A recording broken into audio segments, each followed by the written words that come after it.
Astagfirullah. Jadi mindsetnya sudah matrek. Pejabat-pejabat kita itu mindsetnya sudah matrek, sudah materialistik. Prihatin kita ini. Sehingga akhirnya jangan kaget. Di era pandemi, pejabat-pejabat kita semakin kaya. Kekayaannya semakin melambung. Sementara rakyatnya semakin miskin. Nah ini. Sampai akhirnya pakar IT Pak Roy Suryo, ayo kita minta info ke Bapak Presiden bagaimana caranya pejabat di era pandemik ini menaikkan kekayaannya. Padahal ini kan era keprihatinan. Tapi ternyata dimanfaatkan oleh pejabat-pejabat kita untuk menambah harta kekayaan di era pandemik. Contoh yang cukup menyedihkan ketika Bupati Jember bernyanyi. Jadi ternyata satu warga meninggal kena COVID, itu bupati mendapatkan fee 70 juta per orang kalau dia meninggal karena COVID. Sehingga akhirnya terjadilah sebuah konspirasi. Harus banyak yang mati. Ucapkan jazakallah khair kepada Dr. Aris. Alhamdulillah hari Selasa yang lalu beliau mengoperasi saya di rumah sakit RSI, Rumah Sakit Aisyah, Jalan Sulawesi. Saya waktu itu ngira hernia. Tapi ternyata setelah masuk ruang operasi, beliau mendeteksi ternyata abses. Jadi terus baru ingat saya, ini istilahnya oleh-oleh dari Jeddah. Ketika saya dioperasi 1 bulan, dioperasi di Rumah Sakit King Fahd Jeddah, Saudi Arabia, karena ada operasi intelijen Mossad. Saya diracun di pesawat Garuda, sehingga akhirnya qadarullah, semua pertolongan Allah, kepala saya dibor 2 untuk ngambil racun itu, kemudian di endoskopi, dipasang clamping di otak saya, jadi ada robekan, jadi diklip. Jadi waktu itu oleh perawatnya dikira ini sebenarnya itu alami, tidak boleh ditutup. Sama perawatnya diobati, akhirnya tertutup. Sehingga sampai Malang, sudah saya CT scan di rumah sakit Lavalet. Saya kepingin melihat klipnya yang dipasang di otak saya itu seberapa besar gitu. Ternyata besarnya seperti mata ikan. Itu. Tapi sudah jadi daging, sudah. Artinya sudah. Biasanya dulu pasca operasi masuk detektor di bandara mesti bunyi itu. Sehingga sampai suruh mundur lagi, maju lagi, bunyi didit, mundur lagi, maju lagi, mundur didit. Padahal sudah semua diperiksa tidak ada, ya adanya di otak. Akhirnya saya beritahu itu habis operasi. Nah, itu tidak saya rasakan. Jadi dari 2012 baru ketemu penyakitnya 2021. Alhamdulillah, Dr. Aris, dia dulu takmir ya, jadi takmir Al-Ghifari. Alhamdulillah beliau yang mengoperasi mulai siang ya sampai menjelang asar. baru selesai. Jadi disobek, ada yang dilubangi, ya, ngambil itunya. Jadi selesai operasi, saya ditunjuki sama dokter Aris, Ustadz ini lesak plastik. Jadi tangan beliau masih bercolometan darah. Alhamdulillah. Saya kira hernia, ternyata enggak. Jadi yang saya anggap hernia itu ternyata itu radang.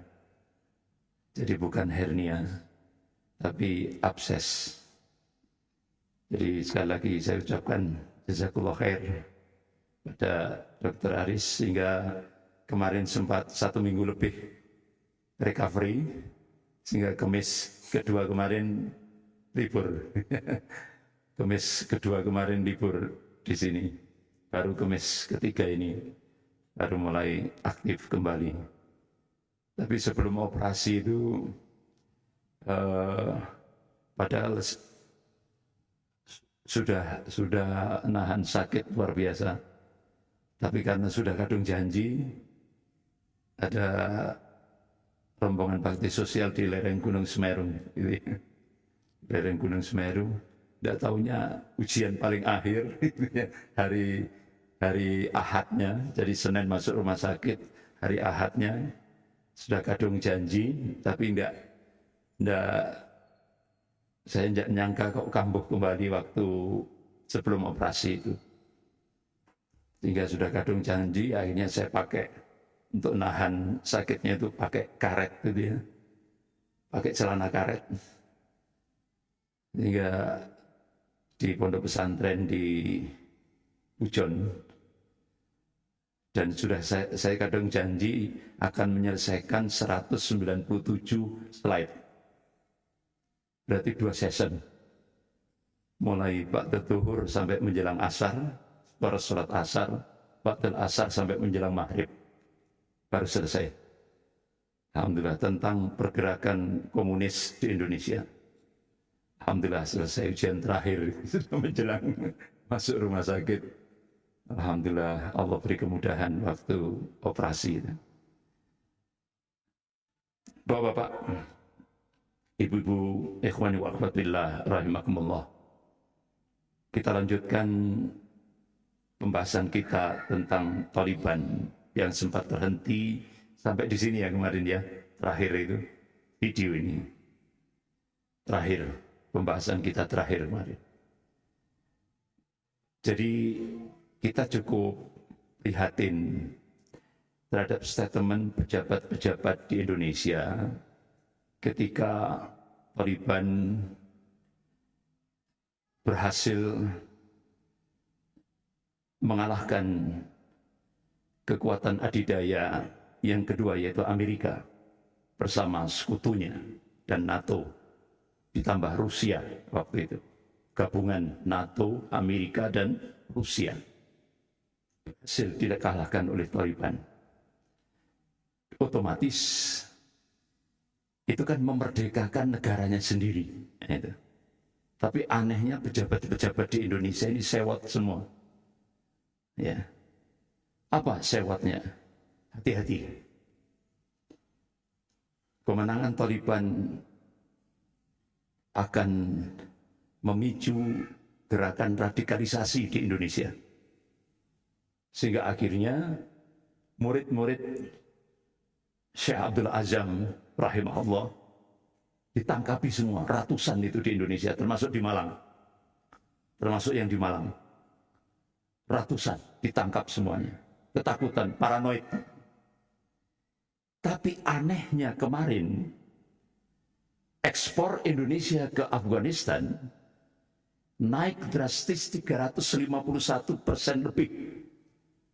Sehingga akhirnya pejabat-pejabat kita berubah statementnya. Jadi Taliban tidak radikal. Astagfirullah. Jadi mindsetnya sudah matrek. Pejabat-pejabat kita itu mindsetnya sudah matrek, sudah materialistik. Prihatin kita ini. Sehingga akhirnya jangan kaget. Di era pandemi, pejabat-pejabat kita semakin kaya,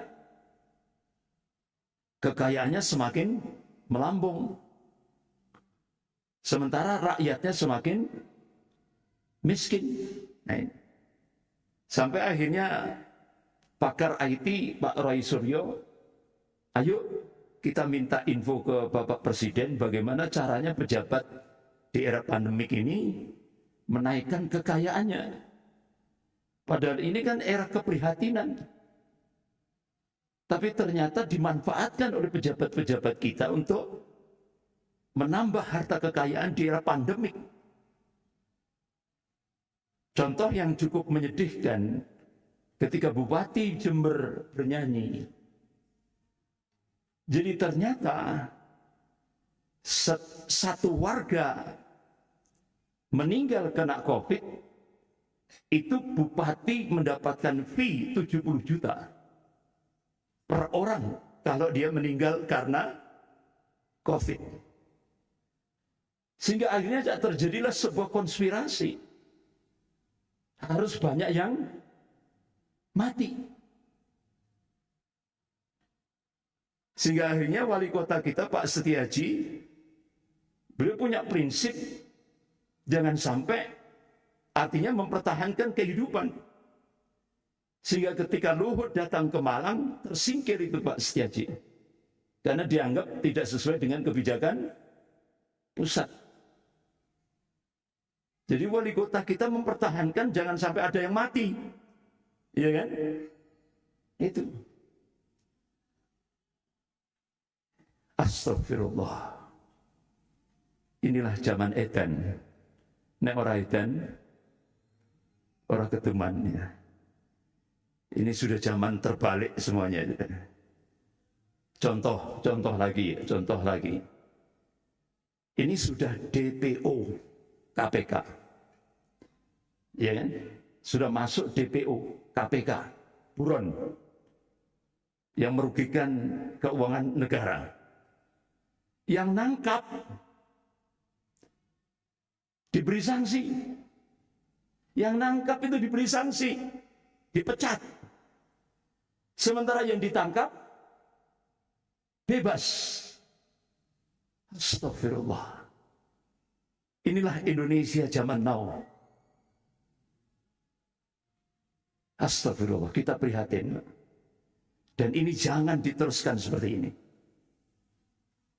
Ulama harus tampil berada di garda terdepan untuk menegakkan amar ma'ruf nahi mungkar. Saya masih ingat apa yang diingatkan oleh Rasulullah sallallahu alaihi wasallam. Qala Rasulullah sallallahu alaihi wasallam, "Innallaha yaqul lakum rubil ma'ruf wa nahawna 'anil munkar. Qabla an tutafala ujibu lakum wa tas'aluni fala u'tikum fi fala ansurukum." Hai manusia, sesungguhnya kamu disuruh oleh Allah untuk mengajak yang ma'ruf dan mencegah dari yang mungkar. Supaya jangan sampai terjadi satu masa di mana kalian berdoa, Allah sudah tidak lagi mendengarkan doa-doa kalian. Di mana kalian mohon pertolongan kepada Allah, Allah sudah tidak akan lagi merespon permohonan kalian. Jadi masa itu di mana doa-doa kita sudah tidak lagi didengar oleh Allah. Permohonan kita sudah tidak lagi direspon oleh Allah. Itu terjadi bukan lantaran kita meninggalkan sholat. Itu terjadi bukan lantaran kita meninggalkan puasa. Tapi itu terjadi manakala kita meninggalkan posisi duniawi kita. Yaitu sebagai pengemban amar ma'ruf nahi mungkar. Makanya satu-satunya ulama yang paling getol menegakkan amar ma'ruf nahi mungkar, ini yang paling dimusuhi oleh negara. Siapa itu? Habib Rizik Syihab. Jadi bagaimana dicari-cari bagaimana supaya beliau masuk penjara selama-lamanya. Karena itu sangat membahayakan konspirasi jahat. Ya. Ini demokrasi kriminal yang diterapkan di Indonesia ini. Tidak hanya liberal, tapi kriminal. Jadi seperti itu. Bapak-bapak, ibu-ibu, ikhwani wa akhwat billah rahimakumullah. Prolog ya, belum materi ini. prolog ini tadi. Jadi merespon kekinian. Kita masuk pada materi kita, yaitu melanjutkan tentang video ini. Jadi video ini ketika pergantian kepemimpinan Presiden Amerika dari George W. Bush ke Barack Obama. Barack Obama pada saat itu sudah angkat tangan. Bahkan pejabat-pejabat tinggi Pentagon sudah angkat tangan menghadapi Mujahidin Taliban. Sehingga akhirnya policy yang diambil oleh Barack Obama yaitu pertukaran tawanan. 1 tentara Amerika ditukar 5 Mujahidin Taliban yang dipenjara di penjara Guantanamo. Terjadilah pertukaran. Makanya video ini berlangsung hanya beberapa menit. Langsung dihapus. Ya. Karena alhamdulillah waktu itu langsung saya screenshot, ya, saya foto, saya screenshot. Alhamdulillah dimuat di rahmah.com waktu itu. Jadi ini malu sekali Amerika. Karena apa? Ternyata Bapak-bapak, Ibu-ibu yang dirahmati Allah, salah satu tawanan Amerika yaitu Bob Bigdell. Dia diminta oleh Presiden Amerika Barack Obama untuk memberikan kesan dan pesannya selama ditawan Mujahidin Taliban. Apa yang terjadi? Itu di depannya 16 badan intelijen Amerika dan pejabat-pejabat keamanan di Pentagon. Semua datang di White House, Gedung Putih, Washington DC. Begitu Bob Bigdell memberikan ucapan pertama kali, terucap Bismillahirrahmanirrahim. Allahu Akbar. Sehingga akhirnya semua audien yang itu pejabat-pejabat keamanan Amerika, seluruh Amerika, marah dan kaget semuanya. Berarti Bob Bigdell sudah masuk Islam. Allahu Akbar. Inilah kekuasaan Allah. Bisa tembus sampai di White House. Kan tidak disangka oleh Barack Obama. Barack Obama menyangka Bob Bigdell ini akan memberikan kesan-pesan untuk menjelek-jelekkan Mujahidin Taliban. Tidak tahunya kesan dan pesannya positif. Diawali dengan Bismillahirrahmanirrahim. Kalau kita kembalikan pada nas dalam kitab Musnad Imam Ahmad, juz 34 halaman 421, Rasulullah mengabarkan, Rasulullah bersabda, ada satu pasukan kecil kaum muslimin akan menguasai Baitul Abyad, gedung putih. Berarti Bob Bigdell ini sudah dikabarkan oleh Rasulullah 1443 tahun yang lalu. Rasulullah sudah memberikan kabar, nanti ada yang menguasai gedung putih. Nah, itu sudah dikabarkan oleh Rasulullah SAW. Jadi ini mengagetkan semuanya. Pejabat-pejabat tinggi Amerika. Sehingga akhirnya bapak-bapak, ibu-ibu, ikhwan wa akhwat fillah rahimakumullah, Mujahidin Taliban sudah persiapan untuk menyongsong kemenangannya di bawah pimpinan yaitu Imarah Islam Afghanistan, Mullah Umar. Selesai Syekh Abdul Azam syahid insyaallah pada saat menjelang salat Jum'ah bersama kedua putranya karena mobil yang ditumpangi dibom. Ya. Kemudian dilanjutkan Syekh Usamah bin Laden rahimahullah. Kemudian dilanjutkan Mullah bin Umar. Kemudian dilanjutkan sekarang ini, ya, kepemimpinan sekarang ini, yaitu Imarah Islam Afghanistan. Jadi pemimpin Islam Afghanistan. Amerika sudah merasa kalah perang. Tapi untuk menutupi malunya, Amerika bikin kerjasama dengan Hollywood. Dengan Sebselun.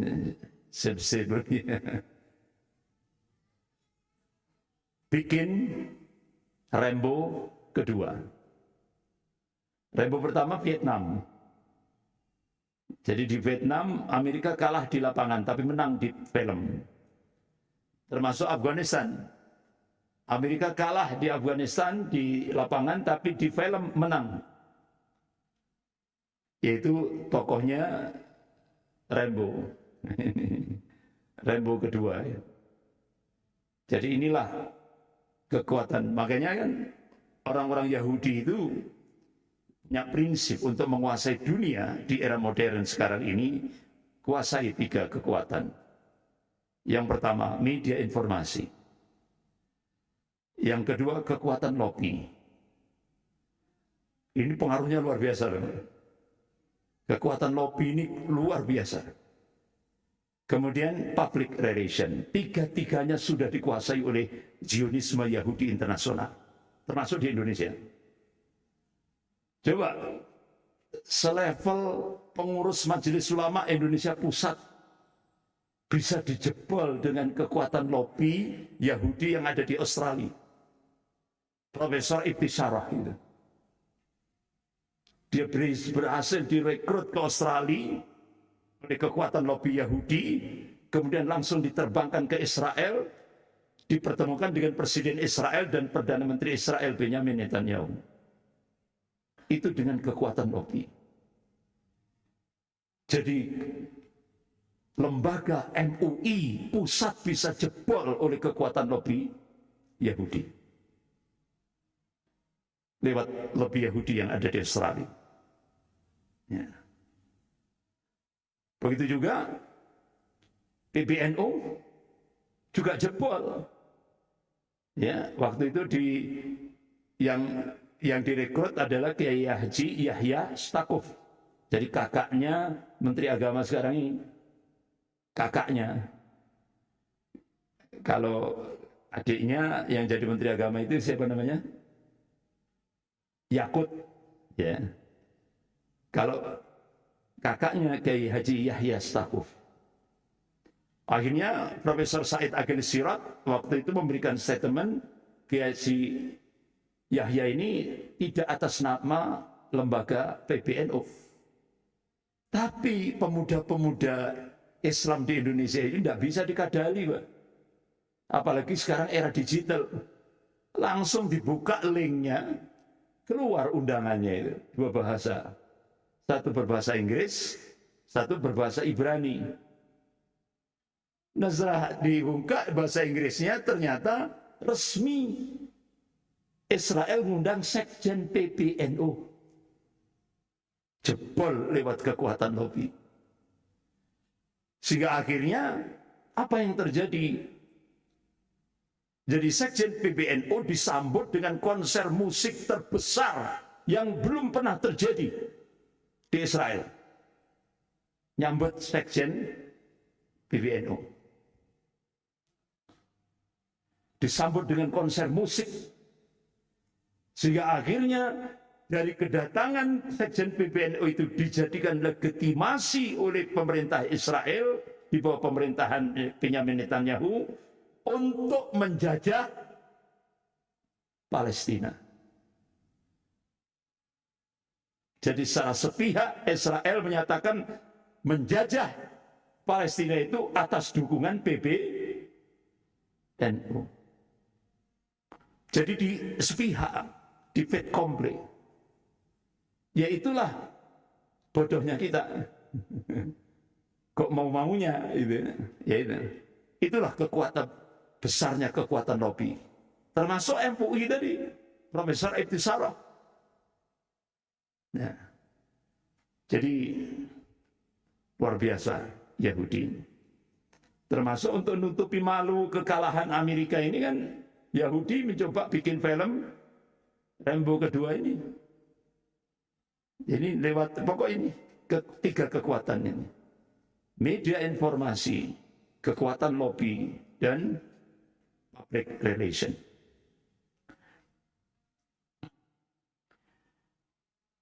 Dua tokoh inilah yang menjadi pemantik awal bangkitnya semangat jihad fisabilillah di jantungnya Khurasan, yaitu Afghanistan. Jadi yang pertama Syekh Abdul Azam rahimahullah. Beliau lahir 1941, wafat insyaallah dalam keadaan syahid karena mobilnya dibom.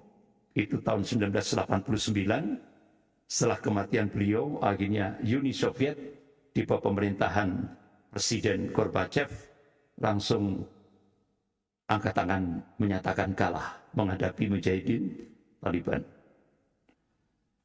Jadi beliau memberikan satu statement. Sesungguhnya sejarah Islam tidaklah ditulis melainkan dengan darah para syuhada, dengan kisah para syuhada, dengan teladan para syuhada. Jadi komitmen Syekh Abdul Azam terhadap Islam sangat tinggi sekali. Jihad sudah menjadi filosofi hidupnya. Sampai-sampai beliau diminta untuk mengajar di Universitas Islam Madinah. Beliau tolak. Di Universitas Ummul Qura ditolak. Di Jeddah tolak, Al-Azhar ditolak. Beliau tetap berangkat dari Palestina menuju jantungnya Khurasan, yaitu Afghanistan. Jadi kalau dulu pada masa Rasulullah untuk menghancurkan dua adidaya, yaitu Persia dan Romawi, Rasulullah memberi amanah pada seorang sahabat pemuda yang umur 18 tahun, Usama bin Zaid bin Harithah. Alhamdulillah diberi kemenangan oleh Allah Subhanahu wa taala sampai pada masa Khalifah Umar bin Khattab radhiyallahu anhu. Dua khalifah Abu Bakar dan Umar menang. Nah, kekinian Allah pilih sahabat lagi, pemuda lagi untuk menghancurkan Uni Soviet, ya kan? Yaitu Syekh Abdul Azam. Ya. Jadi beliau sampai akhir hayatnya, beliau tetap menolak tawaran mengajar di beberapa universitas. Ia berjanji terus berjihad sampai titik darah penghabisan. Mati sebagai mujahid, itulah cita-citanya. Dan murid-murid beliau di Indonesia yang begitu banyak, ya kan, itu mendokumentasi muhadarah beliau selama beliau mentarbiyah di Baitul Ansor.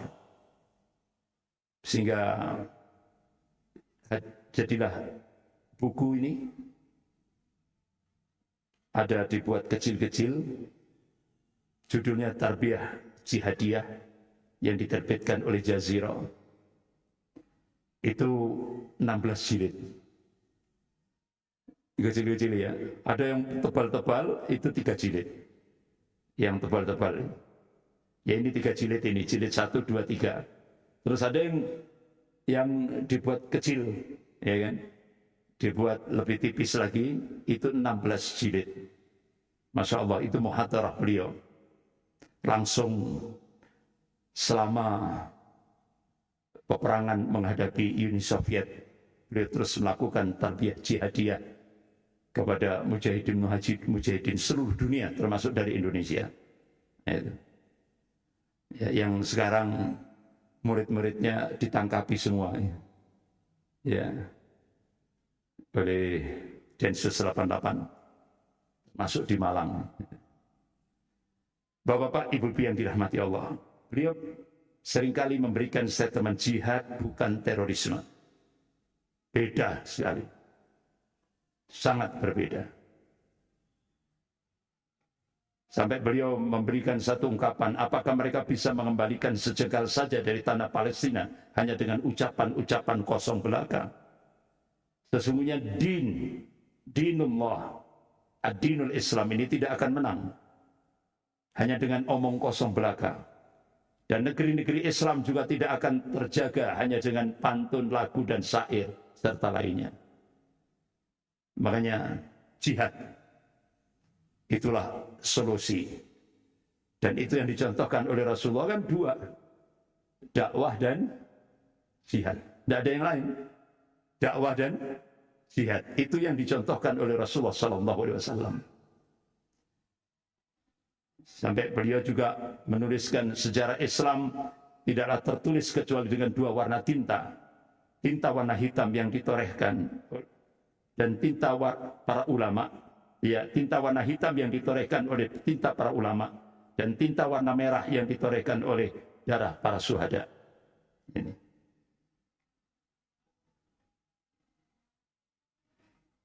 Bahkan beliau juga pernah memberikan satu ungkapan, sesungguhnya agama ini tidak akan mampu dipahami kecuali dengan jihad. Karena menetapkannya secara nyata di muka bumi. Sedangkan orang-orang yang menghabiskan kehidupan mereka di tengah-tengah lembaran kitab dan kertas fikih tidak akan mungkin dapat memahami tabiat agama ini kecuali mereka yang berangkat berjihad untuk membela din agamanya. Karena agama ini tidak akan bisa dipahami rahasianya oleh seorang yang fakih duduk-duduk saja. Nah, tapi di kalangan aktivis ini kalau sudah ngaji itu sudah itu jihad paling tinggi sudah. Ya. Tapi beda pemahaman Syekh Abdul Azam, yaitu berangkat di medan jihad. Hayya bil jihad, hayya bil jihad. Umat Islam tidak dapat dikalahkan oleh umat lainnya, kata beliau. Kita umat Islam tidak akan dikalahkan oleh musuh-musuh kita. Namun kita bisa dikalahkan oleh diri kita sendiri. Ini kesimpulan yang pas, termasuk di Indonesia. Makanya lemahnya umat Islam di Indonesia ini bukan karena kekuatan orang kafir. Jadi lemahnya umat Islam di Indonesia ini karena banyaknya orang-orang munafik. Nah, itu. Kenapa kok semakin banyak? Karena di baliknya ada min amplopi bin fulus. Ya. Termasuk juga jabatan. Sehingga banyak orang-orang munafik baru bermunculan di Indonesia ini. Yang mereka ini nampak sekali di publik, mereka menggerakkan Islamophobia. Jadi dia seorang muslim, sholat, puasa, zakat, haji, umrah berkali-kali. Tapi dia takut terhadap Islam. Itu Islamophobia. Ini sekarang menjalar di tengah-tengah kaum muslimin di Indonesia. Orang Islam takut dengan Islam. Ya kan? Sementara ada di medsos itu, ya kan? Ini kalau Habib Rizik ya mengeluarkan statement jihad, saya orang kafir pertama yang akan ikut gitu. Waduh, kaget saya. Ya, jadi ada di medsos itu orang kafir itu, pemuda kafir, kafirnya kafir, bukan kafir dhimmi. Jadi dia kafir harbi itu ya. Masih punya ini kemauan seperti itu kan luar biasa. Jadi kalau Habib Rizik mau memandangkan jihad, dia orang kafir pertama yang akan ikut berjihad. Luar biasa ini. Ya.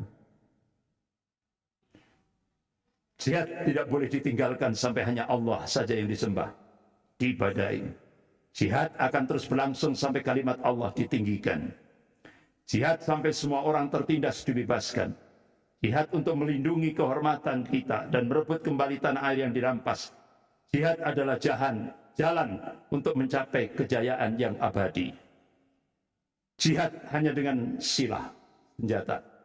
Tidak dengan negosiasi. Tidak dengan perundingan damai. Tidak dengan dialog. Mati itu jauh sekali, karena itu matilah di medan perang. Jadi saya masih ingat semboyannya Kiai Maksum. Pondok Pesantren Al-Islah Bondowoso, tokoh ikon 212 ini. Beliau masih di kursi roda dengan infus. Beliau berangkat ke Jakarta ikut 212. Beliau punya semboyan, lebih baik mati di medan tempur daripada mati di atas kasur. Jadi beliau akhirnya wafat dan di medan perjuangan. Hingga akhirnya kemarin ketika webinar Zoom dilanjutkan putranya Kiai Haji Toha. Alhamdulillah Kiai Haji Toha webinar bersama saya, terus saya, Ustaz, saya undang ke pondok saya. Akhirnya saya beritahukan, saya dulu pernah diundang Abah Antum. Jadi sampai jam 12 malam baru selesai. Jadi waktu itu saya diminta ngisi itu mulai jam 9 sampai jam 10. Setelah jam 10 saya dimasukkan ruang utama. Tidak tahunya di dalamnya sudah ada tokoh-tokoh ulama dan TNI berbaju dinas. Jadi lanjut membicarakan tentang problem umat sampai jam 12 malam. Jadi luar biasa perjuangan beliau. Makanya insya Allah ini habis ini saya diundang lagi. Jadi reuni oleh putranya. Putra beliau itu Kiai Haji Toha. Saat ini saya minta datang lagi ke pondok Al-Islah Bondowoso. Bapak-bapak, ibu-ibu, ikhwani wa akhwatillah rahimakumullah. Sebagai penutup, karena waktunya sudah habis, Allah Subhanahu wa Ta'ala sudah memberikan satu penegasan. Ya, berkenaan tentang bagaimana peperangan antara kaum muslimin Mujahidin Taliban dengan dua negara adidaya, Uni Soviet dan Amerika. Ini sebenarnya sudah masuk nas, sudah dipatenkan oleh Allah Subhanahu wa Ta'ala. Dalam surah Al-Fat ayat 22 sampai 23. A'udzu billahi minasyaitonir rajim. Walau qatalakum alladziina kafaru lawallaw adbara. Thumma la yaziduna waliyyan wala nasira. Sunnatullahi allati qad khalat min qabl. Walan tajida li sunnatiha tabdila. Jadi sekiranya orang-orang kafir itu memerangi kaum muslimin, kata Allah, pasti mereka akan berbalik melarikan diri, kalah. Jadi Allah sudah menegaskan 1443 tahun yang lalu lewat Rasulnya. Kalau orang-orang kafir itu memerangi kaum muslimin, endingnya pasti kalah. Gitu. Ujung-ujungnya pasti orang-orang kafir itu kalah. Golongan mukmin pasti menang. Tidak akan mungkin golongan mukmin itu kalah. Pasti menang. Nah, itu sudah jaminan dari Allah. Wa kana haqqan alaina nasrul mu'minin. Kewajiban kami, kata Allah, memenangkan golongan mukmin. Pasti, Bang. Ini harus kita yakini. Itu akidah, itu keyakinan kita. Jadi sampai, kenapa? Mereka tidak akan mendapatkan pelindung dan penolong. Sampai Allah tegaskan, sunnatullahi allati qad khalat min qabl wa lan tajida sunnahi tabdila. Jadi inilah hukum Allah, sunnatullah, yang berlaku sejak dulu. Dan kalian tidak akan pernah menemukan perubahan akan sunnatullah. Ini penekanan Allah Subhanahu wa Ta'ala, penegasan Allah Subhanahu wa Ta'ala. Jadi golongan mukmin itu pasti menang, Pak, ujung-ujungnya. Makanya jangan pesimis. Ya kan? Dan seperti di Indonesia ini kan kita kan dipojokkan terus, disudutkan terus, apa kalau bahasa Jawa, dikuyo-kuyo, ya kan? Kalau bahasa wayang itu apa, Pak? Dimasukkan ke kawah condro, dimukul. Benar-benar digodok betul loh, Pak, umat Islam di Indonesia ini. Tapi yakinlah, insya Allah 2024 akan terjadi kebangkitan Islam di Indonesia. Dan itu yang diprediksi oleh ulama-ulama Timur Tengah, yaitu Syekh Dr. Abu Bakar Al-Awawidah, Wakil Sekjen Rabita Ulama Palestina. Insya Allah 2024. Makanya akhirnya KPU bingung, Mbak, kedodoran itu. Hanya diundurkan sampai 2027. Karena apa? 2024 diprediksi umat Islam di Indonesia akan bangkit. Sehingga akhirnya ditunda 2020 KPU itu 2027. Dia tidak tahu wa makar Allah. Wallahu khairul makirin. Mereka membuat makar, tapi Allah akan balas makar mereka, dan Allah sebaik-baik pembuat makar. Bagi Allah nggak sulit, kun fayakun. Jadi pertanyaannya kadang-kadang apa ya pantas umat Islam ini di Indonesia ini akan menjadi pemantik awal kebangkitan Islam global? Insya Allah.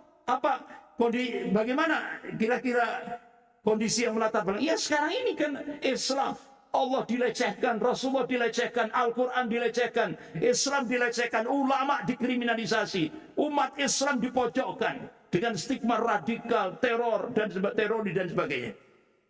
Ini tanda Allah akan bangkitkan, Allah akan munculkan Safatul Islamiyah, kebangkitan Islam di Indonesia. Kenapa? Sunatullahnya, semakin umat Islam itu dipresar, ditekan, apa sunatullahnya? Dia akan semakin bangkit, semakin solid, semakin kuat. Itu kan. Jadi tidak boleh pesimis. Kita harus yakin golongan mukmin di Indonesia, tapi golongan mukmin loh ya, bukan golongan Islam loh ya.